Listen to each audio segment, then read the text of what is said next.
تو امام غزالی رحمہ اللہ نے جواب دیا حج ہاجرہ کی اداؤں کا نام ہے۔ حج کس کا نام ہے؟ ہاجرہ کی اداؤں کا نام ہے۔ حج اسماعیل کی وفاؤں کا نام ہے۔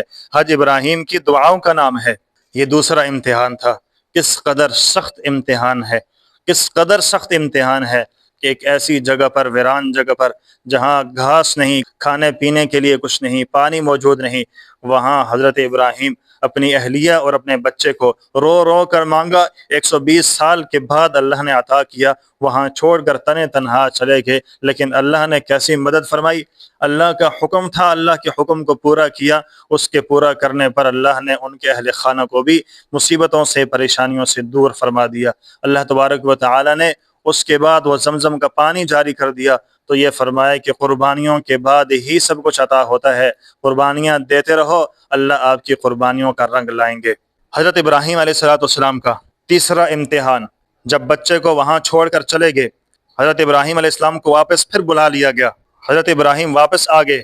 حضرت اسماعیل علیہ السلام ذرا بڑے ہو چکے تھے۔ جب بچہ تھوڑا سا بڑا ہو جائے اور چلنے پھرنے لگ جائے تو بہت پیارا لگتا ہے۔ بچہ بڑا ہو جائے، پھر اکلوتا بھی ہو، پھر خدا سے رو رو کر مانگا ہوا بھی ہو، اور پھر وہ بھی خدا کا نبی ہو، وہ بچہ بھی خدا کا پیغمبر ہو، وہ بچہ نبوت کا تاجدار بھی ہو، تھوڑا سا بڑا ہو جائے، چلنے پھرنے لگے، تو ایک دن اسی بچے کو خواب آیا، باپ کو بھی خواب آیا۔ اس خواب کا ذکر اللہ تعالی نے قرآن کے اندر فرما دیا۔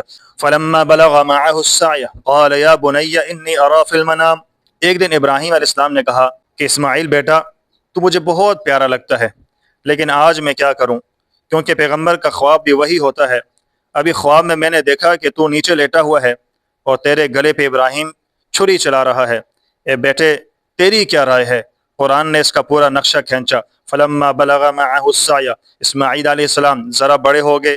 قال یا بنی، حضرت ابراہیم علیہ السلام نے کہا اے میرے پیارے بیٹے، انی ارا فی المنام، میں نے خواب میں دیکھا۔ کیا دیکھا ہے؟ انی اذبحک، کہ میں چھری لے کر تیرے گلے پر چلا رہا ہوں، تجھے ذبح کر رہا ہوں۔ فانظر ماذا تری، میرے بیٹے تیری کیا رائے ہے؟ کیا تجھے میں ذبح کر سکتا ہوں؟ کیا تیرے گلے پر چھری چلا سکتا ہوں؟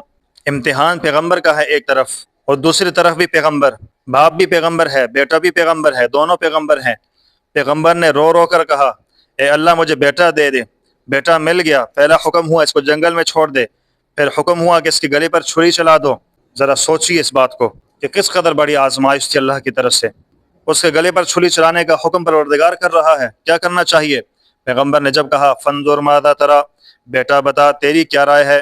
حنیف جلندری رحمۃ اللہ علیہ سے رہا نہ گیا، انہوں نے یہاں پر فرمایا، چند اشعار پڑھے۔ پدر بولا کہ بیٹا رات میں نے خواب دیکھا ہے، پدر باپ کو کہتے ہیں، پدر بولا کہ بیٹا رات میں نے خواب دیکھا ہے، کتاب زندگی کا ایک نرالا باب دیکھا ہے، یہ دیکھا ہے کہ خود میں آپ تجھ کو ذبح کرتا ہوں، یہ دیکھا ہے کہ خود میں آپ تجھ کو ذبح کرتا ہوں، خدا کے حکم سے تیرے لہو سے ہاتھ بھرتا ہوں۔ بیٹے نے چیخ کر کہا ابا جان، آپ نے خواب دیکھا ہے، جلدی کرو، اللہ کے حکم کی خلاف ورزی نہ ہو جائے۔ معصوم بیٹا کہتا ہے ابا جان جلدی کرو، باپ کو کہتا ہے چھری چلائیں۔ بیٹے کو زمین پر لٹایا۔ حاجی جہاں پر جا کر قربانیاں کرتے ہیں، مقام نہر پر بیٹے کو زمین پر لٹایا گیا۔ باپ چھری چلاتا ہے، بیٹے کے گلے پر چھری چلاتا ہے۔ باپ نے بیٹے کا منہ اوپر رکھا ہے، چند منٹوں کے بعد بیٹا اوپر منہ کرتا ہے تو باپ نے کہا بیٹا منہ نیچے کر لو۔ کیوں؟ اس لیے کہ بیٹا تو زمین پر لیٹا ہے، میں بیٹھا ہوں، میرے ہاتھ میں چھری ہے، اللہ کا حکم ہے۔ یہاں سے شیطان جاتا ہے ہاجرہ کے پاس، مائی ہاجرہ کے دل کے اندر وسوسہ ڈالتا ہے، ہاجرہ تو نے بیٹے کو سرما ڈال دیا، کپڑے پہنا کر تیار کر دیا، تجھے پتہ ہے کہ ابراہیم بیٹے کو کہاں لے گیا؟ ہاجرہ نے پوچھا کہ کہاں لے گیا؟ تو ابلیس نے جواب دیا کہ ابراہیم بیٹے کے گلے پر چھری چلانے گیا ہے۔ ہاجرہ نے کہا چھری کیوں چلے گی؟ ابلیس نے کہا کہ ابراہیم کہتا ہے کہ اللہ کا حکم ہے۔ ہاجرہ نے کہا کہ اگر اللہ کا حکم ہے تو پھر مجھ سے غلطی ہو گئی ہے، پھر تو مجھے بھی ساتھ جانا چاہیے تھا، تاکہ میں بیٹے کے ہاتھ پکڑ لیتی، میں بازو پکڑ لیتی، میں پاؤں پکڑ لیتی، میرا خامن چھری چلاتا، میں بھی امتحان میں پاس ہو جاتی، وہ بھی امتحان کے اندر پاس ہو جاتا، میرا بیٹا بھی امتحان کے اندر پاس ہو جاتا۔ میرے بھائیو توجہ کیجئے، بیٹا زمین پر لیٹا ہوا ہے، باپ چھری چلا رہا ہے، گلے پہ آنکھوں کے ساتھ آنکھیں ٹکراتی ہیں، بیٹے نے کہا ابا جان میں منہ نیچے کرتا ہوں, میں منہ زمین کی طرف کرتا ہوں, کہیں ایسا نہ ہو کہ میری آنکھیں تمہاری محبت کی آنکھ سے ٹکرا جائے اور چھری چلانے میں تاخیر نہ ہو جائے. ہر بیٹے نے زمین کی طرف منہ کر لیا. باپ چھری چلاتا ہے, اوپر بھی نبی نیچے بھی نبی, درمیان میں چھری. چھری کا کام ہے کاٹنا, ٹکڑے ٹکڑے کرنا, لیکن آج چھری چلتی کیوں نہیں ہے؟